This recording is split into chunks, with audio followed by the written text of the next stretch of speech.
Bom, na semana passada, a gente já tinha falado aqui no Central que o governo estava acordando para as necessidades da classe média, né? Falamos da medida do imposto de renda, do discurso voltado à segurança pública, da aproximação religiosa e, aparentemente, essa tentativa de aproximação ainda não acabou. Esse empréstimo não atinge os MEIs, os microempresários, mas fala com os brasileiros que estão ali enforcados com orçamento, né, Pedro? Vamos lá. Eu acho que tem dois problemas gritantes nessa medida do governo que me parece preocupante. Um problema, e aí eu vou ter aqui um debate com o Christian sobre isso, que é... Cara, que coisa horrorosa, populismo rasteiro de segunda categoria. Na boa, o empréstimo do Lula... Isso é uma política de Estado, entendeu? Um Estado correto, um Estado de direito, uma democracia de verdade, não personaliza esse tipo de coisa. É o quê? A bondade do presidente, do papai Lula, presidente da República, que você tem esse empréstimo. O nome disso é patrimonialismo. Foi um tema que a gente trouxe aqui na sexta-feira também, quando falou de gratidão ao governo por qualquer motivo. Eu acho chocante essa linha. É sempre bom falar, se a Fábia estivesse aqui e estaria puxando a minha orelha, para reafirmar o fato de que o Planalto oficialmente não está falando desse jeito, o Lula não está falando desse jeito, mas cacete. Gleisi Hoffmann é ministra de Estado, é uma ministra palaciana. Ela trabalha dentro do Palácio do Planalto, ali no terceiro andar, do lado do gabinete do presidente Lula. Quer dizer, eu não sei se o fato de não estar no Palácio, não estar nos perfis do Palácio do Planalto, estar ali no Instagram da Gleisi, faz tanta diferença assim. O que ela fala, ainda mais sobre políticas públicas, é em nome do governo. Isso não é um dinheiro que o tio Lula, vovô Lula, papai Lula está dando. Isso é um empréstimo consignado, e aí entra no meu outro problema, que é o seguinte: o brasileiro está pesadamente endividado. E o que o governo quer fazer no momento em que as pessoas precisam essencialmente conseguir pagar as dívidas, o que o governo quer fazer é que as pessoas contraiam novas dívidas. Entendeu? Isso é um troço completamente maluco. O juro é um pouco mais baixo? Mas esse dinheiro vai sair do seu salário todo mês. Você sequer vai poder escolher se você quer pagar essa dívida ou outra dívida. Uma coisa que é o tipo da conta que muitos brasileiros têm que fazer, entendeu? Que dívida que eu vou pagar esse mês? E às vezes você prefere não pagar a dívida do banco para pagar a mensalidade da escola do filho, para pagar sei lá o quê, entendeu? Aí é uma coisa que vai depender de fato de cada um. Ou então, não, eu prefiro, em vez de pagar a parcela da dívida, eu prefiro comprar comida. Tem uma substituição de dívidas aí também, né, que deve vir a partir da próxima semana, que são empréstimos que já tenham sido feitos com juros mais altos e podem ser substituídos por esse, né? Luísa, esse é um bom uso para esse tipo de dinheiro. O problema é o seguinte: a partir do momento que você abre essa possibilidade, uma quantidade grande de pessoas está sendo incentivada a contrair dívidas. Algumas vão substituir dívidas com juros maiores por uma dívida com juro menor? Vão. É o melhor uso possível desse tipo de ferramenta. O problema é que a cultura financeira brasileira não é essa. A cultura financeira brasileira é pegar esse dinheiro e comprar mais coisa, ir para o mercado de consumo. E aí entra um problema que é o seguinte: veja, o governo não é inocente nessa história. Gleisi Hoffmann, ela é desenvolvimentista. E a lógica da cabeça desenvolvimentista é o seguinte: eu preciso estimular o consumo no mercado. Então, eu preciso facilitar com que dinheiro vá para a mão das pessoas para elas consumirem. Se você já está numa situação de inflação alta, esse aumento artificial de consumo, porque perceba, não é dinheiro novo que as pessoas estão... As pessoas estão não botando dinheiro novo na economia, mas sacrificando o dinheiro que elas vão ganhar no futuro para gastar hoje. E vão pagar isso mais caro. Por quê? Porque elas vão pagar um juro. Entendeu? Então, esse é um dinheiro mais caro. Elas têm o poder de consumo diminuído com esse dinheiro. Por quê? Porque parte dele vai ser para pagar interesse, né? Para pagar juro de novo. Então, você entra numa situação em que a gente vai ver as pessoas acelerando o consumo, esse troço amplia a inflação e vai ter uma baita de uma contração daqui a um ano, que é a parte meio que incompreensível dessa política. Por quê? Porque como eles são desenvolvimentistas, ao menos algum deles, o Haddad evidentemente não é, eles acham que esse troço vai gerar mais um crescimento. Estamos travados, diretora? As pessoas estão falando que estão... Aqui que a gente está travado. O meu YouTube parou. A internet está um pouquinho lenta. Ah, então tá. Então não travou. Mas assim, mas pode continuar que a gente está indo. Bem, o ponto aqui, no fim das contas, é muito simples.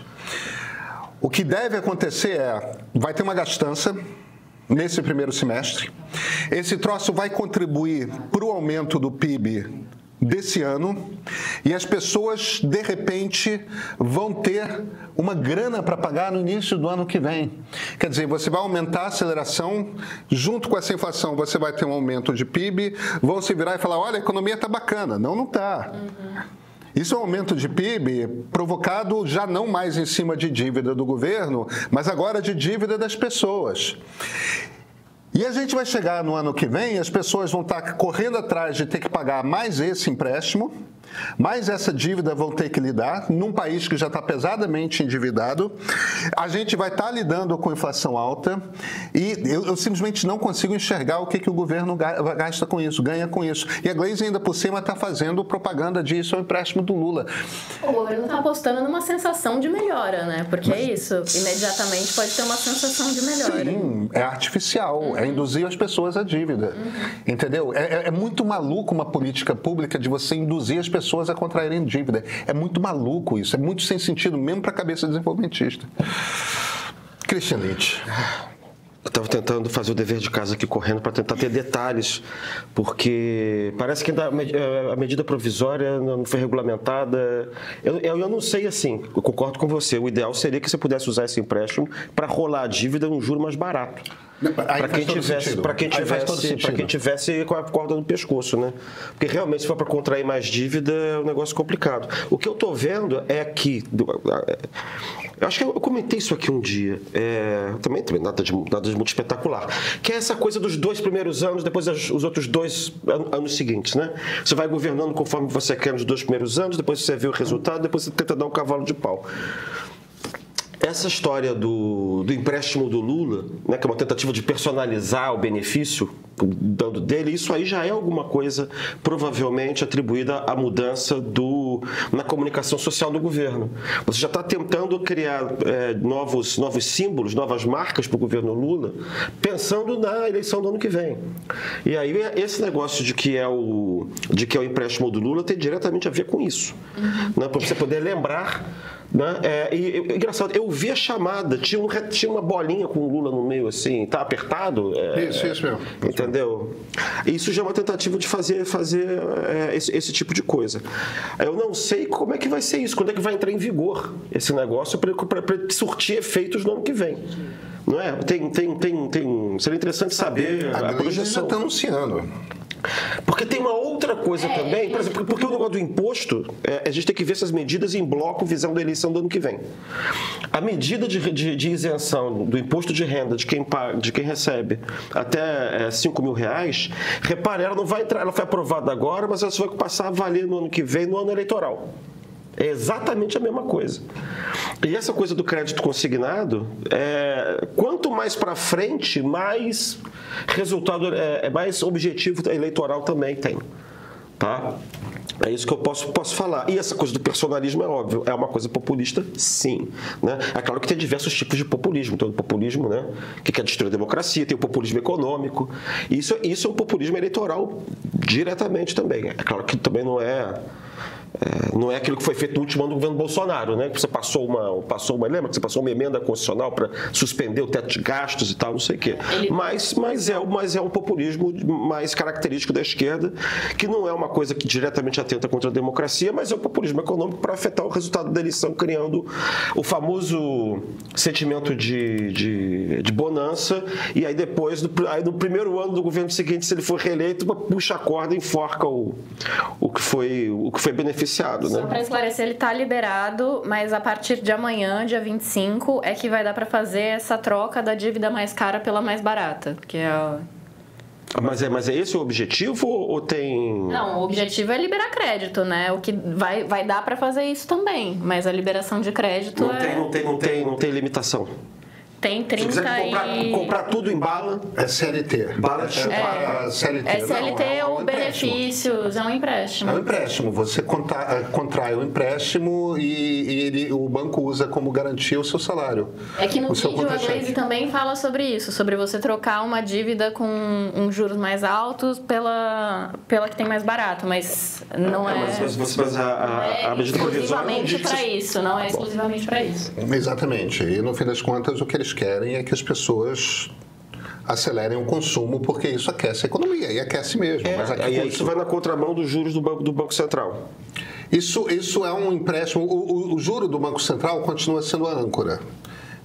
Aí o banco, como é que é a lógica? O banco sabe que pode pegar dinheiro emprestado no Banco Central num determinado valor. A partir daí, ele já tem o custo dele, banco, para dinheiro, que é o juro de referência do Brasil, que é a taxa Selic. O banco sempre vai cobrar da gente algo acima da taxa Selic, porque ali está o lucro dele. Porque se ele empresta abaixo, ele consegue aquele ganho com o governo, que é, digamos assim, o cara para quem você empresta uma grana é que com mais certeza vai te pagar, porque afinal de contas ele é o Estado, ele tem o controle da moeda, né? Agora, aí... Qual o juro que ele vai cobrar do Christian? Qual o juro que ele vai cobrar do Pedro? Depende das garantias que eu dou para o banco. Se eu tenho um apartamento, se eu tenho... E quando você faz esse empréstimo consignado, que você atrela ele o seu salário quando você está no regime CLT, isso é considerado para o banco um juro muito, muito seguro. Porque o pedaço do salário que entra na sua conta corrente todo mês, o banco já tira imediatamente. Então ele tem a garantia de que você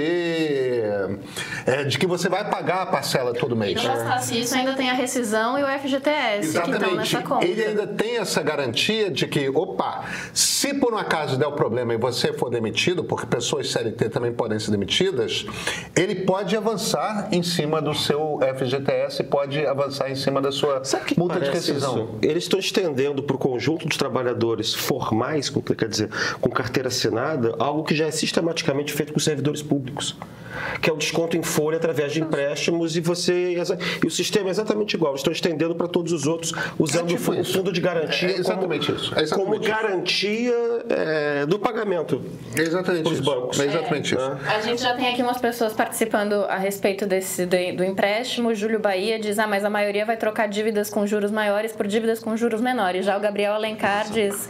Quem vai lucrar com isso são os bancos, que não tem nenhum risco nessa transação também, né? Não, é isso mesmo. E o Júlio, evidentemente, ele está falando isso porque ele quer falar, porque ele quer achar que é isso. Porque não tem, enquanto a gente não começar a ver como é que vai ser o comportamento do brasileiro em relação a esse empréstimo, a gente não sabe se as pessoas vão trocar dívida ruim por dívida boa. A gente não tem como saber disso. E o governo está discretamente fazendo. A propaganda na página da Glaze pega o empréstimo do Lula. Quer dizer, é literalmente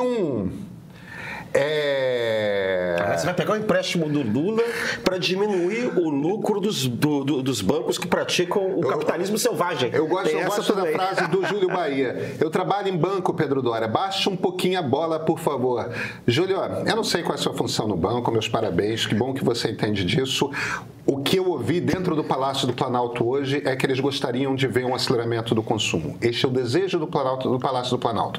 Vamos esperar para ver qual o comportamento. O comportamento típico do brasileiro em relação ao empréstimo oferecido é pegar e gastar. Não é à toa que a gente tem um dos países com uma das mais pesadas cargas de endividamento do mundo ocidental. Uma taxa de poupança muito baixa. Não, taxa de poupança absolutamente ridícula. O Lucas Silva vira e reclama da nossa tarja. Empréstimo do Lula. Bem desonesta essa tarja. É uma aspa literal da ministra Gleisi Hoffmann. É uma aspa literal da ministra Gleisi Hoffmann. O que há de desonesto em a gente simplesmente dizer o que a ministra está dizendo. Entendeu? Eu acho desonesto, mas a desonestidade não é nossa. Eu acho bastante grave esse negócio, entendeu? Mas, enfim, é isso. Quem falou, eu esqueci ali quem que fez o comentário, sobre Luísa. Sobre os bancos. Mas para os bancos isso é um baita negócio. Que eles não têm nenhuma chance de perder nada. Exatamente. O que está aparecendo é isso aqui que eu vi. É isso. É isso aqui que tem a carinha do Lula e Pega o empréstimo do Lula. É isso. Entendeu? De novo, existe o bom uso desse dinheiro, que é você trocar uma dívida com juro alto para uma dívida com juro baixo. Isso é um excelente uso desse dinheiro. Mas a maior parte das pessoas, a gente não sabe se é esse o comportamento que elas vão ter. Marco Antônio está sacaneando a gente aqui, está dizendo que a situação econômica está tão feia que a gente atrasou a conta da internet, por isso que o YouTube caiu. Marco Antônio, a gente de fato teve 2 momentos de oscilação aqui na internet do meio, mas eu te juro que a conta está paga.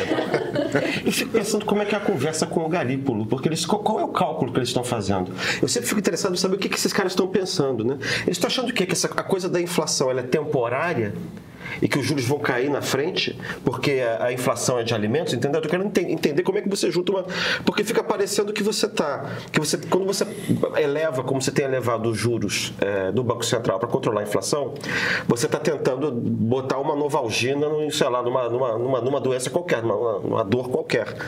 E aí você toma a novalgina e aparentemente também está praticando aquele ato que te mantém doente, entendeu? Então parece que é uma coisa contraditória. E aí eu não sei, eu fico pensando qual é o ajuste ali, se eles acham que a inflação vai cair na frente, os juros vão cair, porque fica uma coisa contraditória. Porque se você aquece a economia, você é obrigado a manter o juro alto. E aí fica uma espécie de círculo vicioso. Eu não sei se essa estratégia para funcionar direito, ela não deveria ter sido feita mais para frente. Entendeu? O Oscar Fergutz pergunta, gente, eu tô louco, esse governo começou fazendo um mega projeto que se chamava Renegocia, e pelo que eu tô checando aqui, o Renegocia funcionou até o início desse ano, exatamente para diminuir o endividamento da população, né? Que pode ser um argumento, como o Júlio usou e como o governo está usando, de uma troca de dívida mais cara por uma dívida mais barata, mas é isso, a gente não sabe se isso... O problema é o seguinte, você pode usar ferramentas, entendeu? Para permitir, você poderia atrelar esse empréstimo à renegociação de dívida. Quer dizer, aí você diz, olha, se você quer renegociar uma dívida, a gente, governo, vai facilitar uma maneira de você atrelar isso aqui a gente vai dar para os bancos ferramentas de garantia para que eles possam te oferecer uma renegociação dessa dívida e a gente dá em troca uma garantia, que é o saque direto do seu salário, o uso do FGTS, o uso da multa rescisória, etc. O governo poderia ter feito isso atrelado. Ele não fez. Ele transformou isso numa oferta para criar uma nova dívida. Veja, eu não estou dizendo que isso seja necessariamente errado. Eu acho que... eu realmente acho que as pessoas têm que ser livres para fazer o que elas quiserem com o seu dinheiro. Mas a leitura que eu faço a partir do momento que o governo decidiu não fazer esse atrelamento, o que o governo quer fazer é exatamente o que eu ouvi de dentro do Palácio do Planalto, que eles querem estimular consumo. Eles querem estimular consumo por quê? Porque eles querem que 2025 termine ali com 3,5% de crescimento do PIB. E para que isso aconteça num ambiente de inflação, num ambiente de alto endividamento, ou o governo pega dinheiro dele e põe na economia, ou o governo faz o que está fazendo agora, pegando dinheiro das pessoas e botando na economia. Então, ele está tentando te convencer a gastar e comprar coisa, entendeu? Comprometendo sua renda futura. Eu acho bem delicado. Essa política. Acho muito grave que o governo esteja fazendo isso, mas me parece, evidentemente, uma preocupação porque, no fim das contas, essa discussão que algumas pessoas estão tendo aqui é uma conversa que algumas pessoas estão tendo aqui no nosso chat. A economia está bem. como é que quais são os sinais de que a economia está bem? O PIB está crescendo. O PIB está crescendo, e está crescendo a 3,5%, o que não é mal, entendeu? Não há um crescimento chinês, mesmo da China pós aqueles 10%, 12% que a China crescia. Não é um crescimento chinês, mas é um crescimento razoável, um crescimento decente. Entendeu? É pouco para a economia brasileira. Na economia brasileira, para a gente deixar de ser um país de renda média, a gente precisava crescer muito mais do que isso. A gente também tem uma outra vantagem do ponto de vista econômico, que é o seguinte: nós temos pleno emprego. A gente tem uma taxa de desemprego muito baixa. Mas uma taxa de desemprego muito baixa, com o crescimento do PIB e inflação, é um cenário complexo. É um cenário complexo porque não tem um estímulo para a inflação baixar muito. A inflação até no último mês deu uma queda. A gente não tem garantia de que essa inflação vai continuar caindo. Mas o fato de que a gente tem pleno emprego quer dizer que as pessoas seguem gastando. As pessoas seguem gastando numa condição em que elas estão muito endividadas. A gente tem uma classe média baixa muito endividadas. Então, essa continuidade de consumo num cenário com juro muito alto e esse contínuo consumo quer dizer que essas dívidas não estão cedendo tão rápido quanto elas deviam. Isso é um cenário aí que é meio que uma bomba relógio que em algum momento vai estourar. E o governo está assumindo um risco aqui. Porque do jeito que o governo está armando essa bomba, não é absurdo a gente imaginar essa bomba explodindo no final do primeiro semestre do ano que vem, gente. Entendeu? E a gente vê em muitos setores da economia que já existe uma contenção de gastos ali, entendeu? A coisa não está... A economia brasileira não está bem. Ela não está recessiva, ela não está numa situação evidente de carestia ainda, que é quando você tem uma alta do custo de vida, aquelas coisas que a gente precisa comprar para todo mês, né? A gente não está ainda numa situação... Mas sabe aquela situação de estar constantemente andando à beira do precipício? Não tem economista, fora aquela turma muito governista, não tem um economista que não olhe para esses números e não diga, tipo, esse troço vai explodir em algum momento. E se a gente está numa situação em que tudo indica que vai ter uma recessão nos Estados Unidos, esse troço para despencar de forma mais grave aqui no Brasil não é trivial, entendeu? Eu acho que a gente está num momento muito delicado para o governo decidir começar a estimular consumo. Entendeu? Eu não entendo a estratégia do governo. Eu acho que eles devem acreditar muito nessa coisa de injetar dinheiro na economia. Eu fico imaginando... Bom, um dos problemas do governo, pelo menos ao final do ano passado, no começo desse ano, foi um diagnóstico de que a economia estava crescendo, mas isso não estava colando do ponto de vista eleitoral. Porque você tem a economia crescendo e você tem a crescente impopularidade do governo. Assim, eu estou tentando entender a racionalidade do negócio para depois, se é que eu vou conseguir julgar esse negócio. Né? Aí você não consegue colar uma coisa na outra. Qual foi o diagnóstico que foi feito? Foi a inflação de alimentos e o que mais? Endividamento, né? Endividamento. Mas inflação de alimentos aparentemente Cara, quando você olha Porque eu estou olhando mais para o negócio do empréstimo do Lula do que para a análise eu acho que pesam as duas coisas. Inflação de alimentos é o que derrubou vários governos no mundo. O Brasil não é... Essa questão da inflação de alimentos... Ela não é um problema do Brasil, ela é um problema de mercado global, entendeu? Você tem o problema do ovo e do frango dos Estados Unidos, você tem o problema de não sei o que, não sei onde, você tem um estrangulamento. E isso, cara, isso despenca na guerra da Ucrânia. A Europa consome, a Ucrânia é o maior exportador dentro do mercado europeu de alimentos ali, interno. No momento que a Ucrânia despenca a produção, evidentemente que o mercado europeu tem que comprar de outros lugares do mundo. Ou seja, você tem um aumento de preços. E esse troço é aquela coisa da, sabe, jogo de dominó, você derruba uma peça e as outras vão derrubando. Então você tem esse problema circunstancial do mundo em que comida está ficando mais caro para todo mundo. E quando comida começa a ficar mais caro para todo mundo, é aquele lugar que o mais pobre se ferra e começa... Por que o Nordeste... apontou queda de popularidade do Lula? Porque o Nordeste é a fortaleza do Lula, né?